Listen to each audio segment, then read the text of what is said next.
Hello everyone. Today we will solve from question number 4 of exercise 11.1 class 8th NCERT Math. इससे पहले video में हम इस exercise के 1 से 3 तक के क्वेश्चन कंप्लीट हो चुके हैं, जिसका लिंक मैं आपको नीचे डिस्कशन बॉक्स में दे दूंगा. Now question 4. And the question 4 is a flooring tile has the shape of parallelogram. एक टाइल है जिसकी शेप पैलोग्राम में दे रखी है.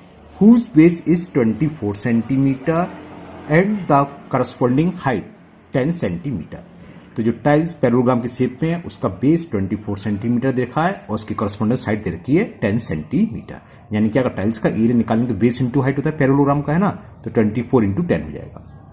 फिर पूछा क्या है, how many such tiles are required to cover a floor of area 1080 square metre. तो हमने पूछा है अगर हमें 1080 स्क्वायर मीटर का फ्लोर पर टाइल्स बिछानी है तो नंबर ऑफ टाइल्स कितनी लगेगी, है ना. If required you can split the tiles in whatever way you want to fill up the corners. Corners को भरने के लिए हम कैसे भी यूज कर सकते हुए, मतलब कहने का हमें सीधा सीधा निकालना है इतने एरिया में कितनी टाइल्स लगेंगी. कैसे निकालेंगे, देखो फ्लोर का एरिया दे रखा है 1080 स्क्वायर मीटर, तो जितनी भी टाइल्स लगाए हम उन सारी टाइल्स का एरिया कितना होगा, 1080 स्क्वायर मीटर ही तो होगा. ठीक है, तो हम क्या करेंगे, पहले first we will find the area of one tile. एक टाइल का एरिया निकाल लो. वो शेप दे रखी है पैलोग्राम की, तो पैलोग्राम का एरिया क्या होता है, बेस इंटू हाइट. बेस दे रखा है 24, हाइट दे रखा है 10, तो वन टाइल्स का एरिया हो जाएगा 24 इंटू 10. अब इस टाइल्स का एरिया का डिवाइड कर दें इतने एरिया में तो नंबर ऑफ टाइल्स निकलाएगी. चलिए करते हैं. चलिए मैं लिख भी देता हूं. Shape of tile, shape of tile, जो टाइल की शेप है क्या है मैंने लिख दिया है, जैसे कि shape of tile is a parallelogram, क्योंकि जिस शेप की होगी तो एरिया का फॉर्मूला वही लगेगा, इसलिए मैंने लिख दिया है. और आप लोग नहीं लिखेंगे तो कोई बात नहीं, क्वेश्चन में दे रखा है ना. अब मैं लिखू बेस ऑफ टाइल्स, यह हमें गिवन है. Base of tile is 24 centimetre और करस्पॉन्डिंग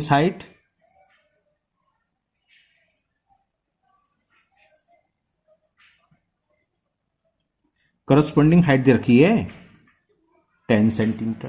तो एरिया ऑफ ईच टाइल्स यानी कि वन टाइल्स का एरिया क्या होगा, एरिया ऑफ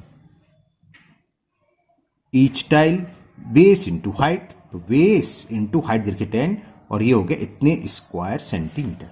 मल्टीप्लाई करने की कोई नीड नहीं है क्योंकि हमसे एरिया नहीं पूछा है, हमसे नंबर ऑफ टाइल्स पूछी है. अब जिस फर्श पर इस टाइल्स को हमें लगानी है उसका एरिया देखा, एरिया ऑफ फ्लोर,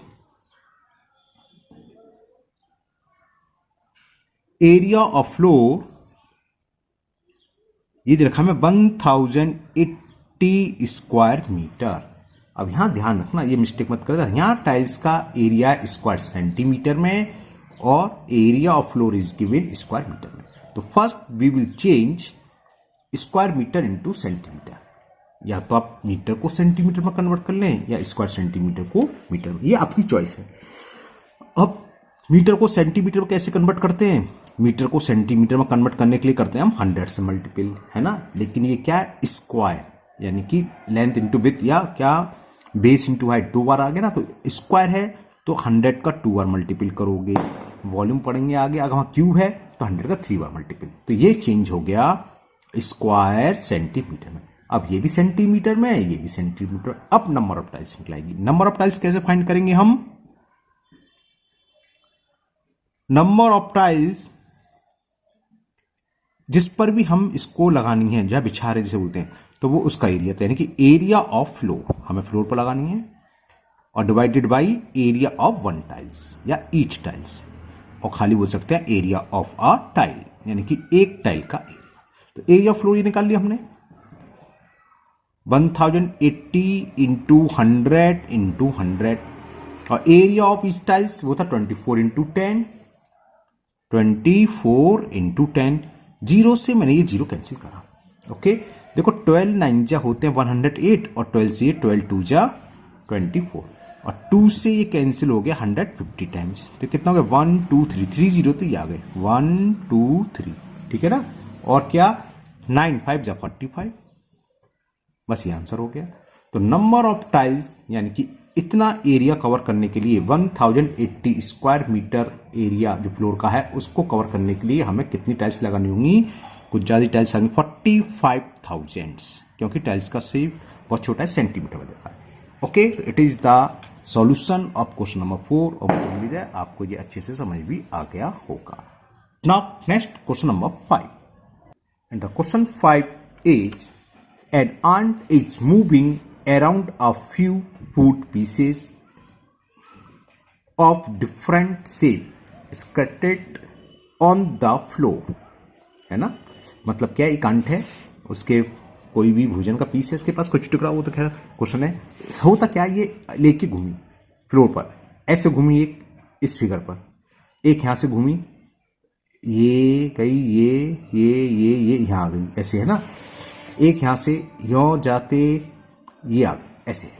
तो पूछा क्या है, would the ant have to take a longer round, for which food piece would the ant have to take a longer round.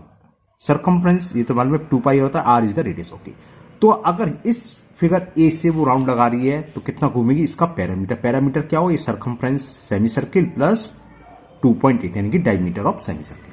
इसी तरह यहां कितना मूव करी, माना यहां से चली तो ये डिस्टेंस प्लस ये डिस्टेंस प्लस ये डिस्टेंस प्लस ये डिस्टेंस, ये है नहीं, किसी बुक में ड्रॉ कर रखा है ना, ये ऐसा कुछ नहीं है ना, यहां पर कुछ है। और ये क्या है, सरकमफ्रेंस ऑफ सेमी सर्किल, ये 1.5, ये 2.8, तो ये भी 2.8 होगी, है ना। इसलिए अभी बनाऊंगा, बता देंगे। तो हमें क्या करना है, तीनों फिगर की पेरीमीटर निकालनी है। जिस फिगर में पेरीमीटर ज्यादा होगी तो आंट उस पर ज्यादा मूव करी। ओके, फर्स्ट फिगर में फूड पीस की शेप ये है, तो आंट यहां से चली, चारों तरफ से घूमी, इस भोजन का जो भी टुकड़ा है ना, ये यहां से लेके यहां तक आ गई। क्लियर, इस फूड पीस के चारों तरफ घूमी तो कितना मूव करी, इसका हम सरकमफ्रेंस निकाल लें। ये क्या है, रेडियस, तो यहां पर इस फिगर के हिसाब से 2r की वैल्यू कितनी दे रखी है, 2.8 सेंटीमीटर, तो रेडियस विल बी 2.8/2 यानी कि 1.4 सेंटीमीटर आ गई। तो distance cover by ant around figure A, ऐसे लिख देते हैं, या फूड पीस ए, ठीक है, ऐसे लिखते हैं, डिस्टेंस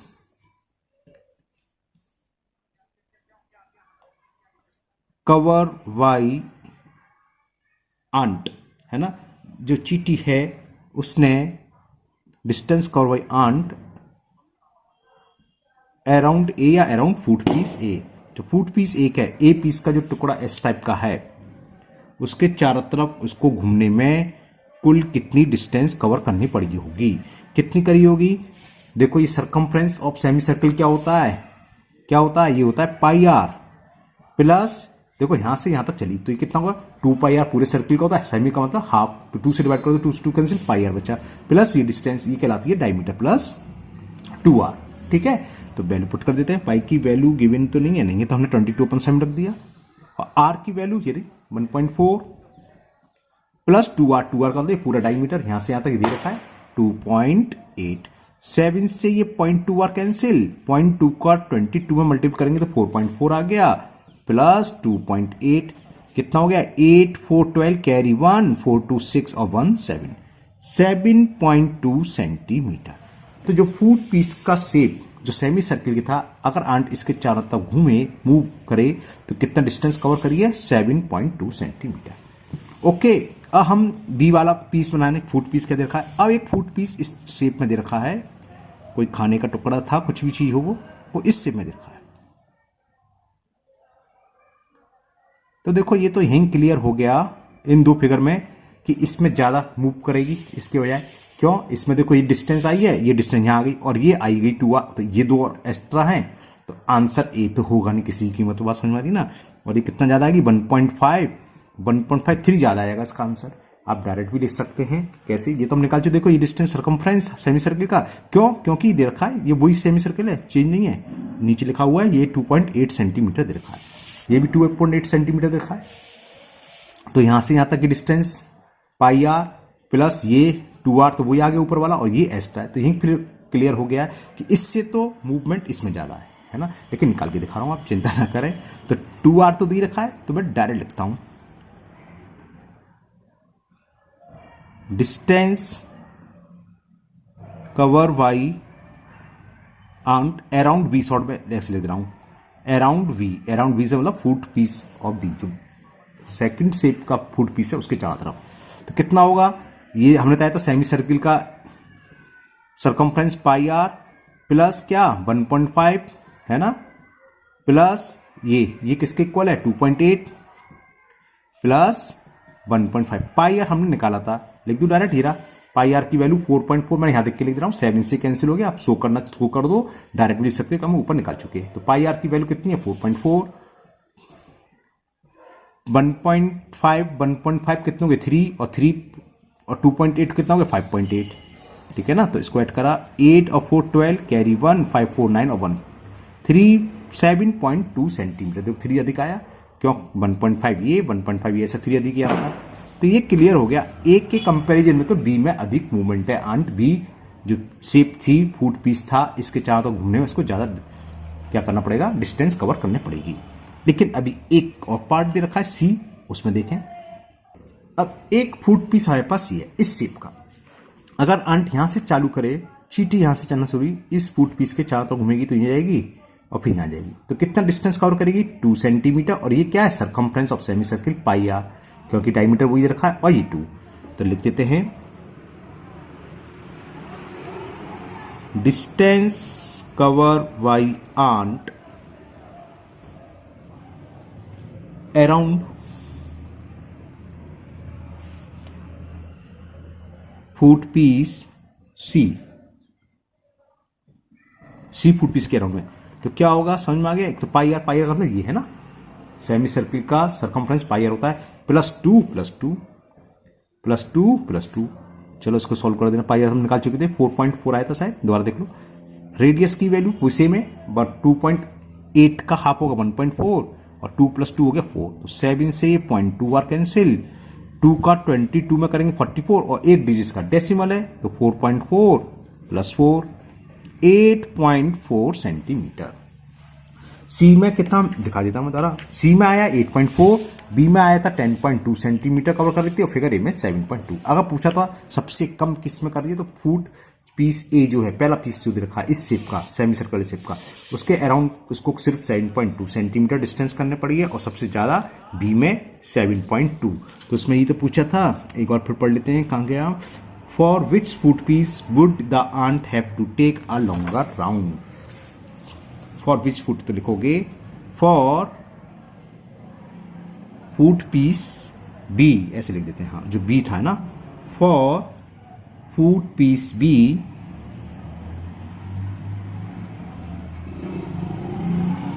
आंट will have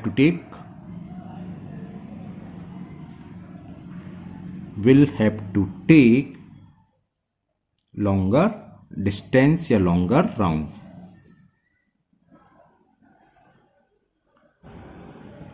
तो आंट को इसमें सबसे ज्यादा लंबा राउंड लगाना होगा फुट पीस कौन सा बी वाला। ओके, तो ये आपकी एक्सरसाइज कंप्लीटेड 11.1। नेक्स्ट वीडियो में हम 11.2 को डिस्कस करेंगे। मुझे उम्मीद है ये एक्सरसाइज आपको बहुत अच्छे से समझ आ गई होगी। फिर भी अगर किसी क्वेश्चन में आपको कोई डाउट या प्रॉब्लम है तो आप कमेंट बॉक्स में कमेंट करें, मैं उसको दूर करने की पूरी कोशिश करूंगा। अगर पहली बार चैनल पर आए तो चैनल को सब्सक्राइब करना ना भूलें, साथ ही साथ बेल आइकन जरूर प्रेस करें, जिससे आगे जो भी वीडियो बनेगी उसका नोटिफिकेशन आपको मिल जाएगा और वो वीडियो आपकी मिस नहीं होगी। फिर मिलते हैं नेक्स्ट वीडियो में। Thank you, have a nice day.